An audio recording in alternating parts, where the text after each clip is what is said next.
One thing we could talk about a little bit if you're interested is the testing accommodation side of things too. Honestly, I think that's the real scandal going on here. This college admissions scandal that's happening high in the sky with the celebrities. But I think what's accessible to many more of the 1% families out there is they hire a doctor to give their kid an ADHD accommodation or something like that. The kid gets to go in, take the test with 50% extra time or double time, and law schools will not know that this applicant received accommodations. Their score is evaluated just the same as everybody else's. And of course, this is a tough issue because some people do deserve the accommodations, but I think there are many more that don't.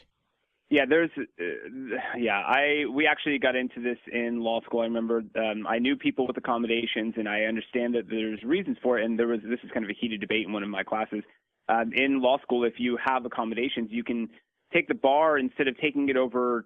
Well, it's a 2-day bar now, but you can spend 3 days taking it. You get you get 1.5 times the amount of time. So if you have a 3-hour test in law school, then you get 4.5 hours to take it. And one of the things about a law school test is that it is extremely time sensitive. You have to get out so much information in that 3-hour span that it usually is about 4 hours worth of stuff that you need to do, but you have to do it in 3 hours. So it is a huge advantage for someone who has accommodations. And like you said, a lot of people need it too, but some people don't and are gaming the system. And that is, I did forget to mention that is a part of the scandal that came about. But is there any way to stop that though? Because it's not something like you can run some sort of scientific study. It really just is a doctor asking a student a series of questions or running them through a battery of evaluations. But these are things where it's very easy to move the dial in one direction or another.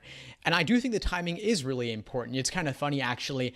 I heard from a student who took the LSAT yesterday on Saturday, who took it in the same room as Malcolm Gladwell, the famous author.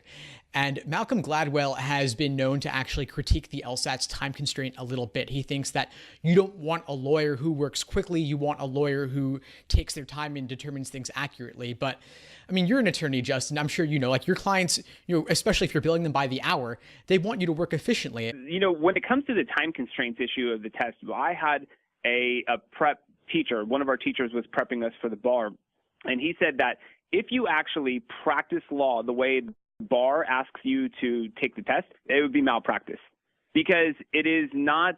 You need to be reasonably competent in what you're doing, and when you're forcing someone to take a test so quickly and you have zero time, it's not going to be good work. And this is how this is malpractice. It could be easily considered malpractice. So yeah, that's a good point that you bring up there.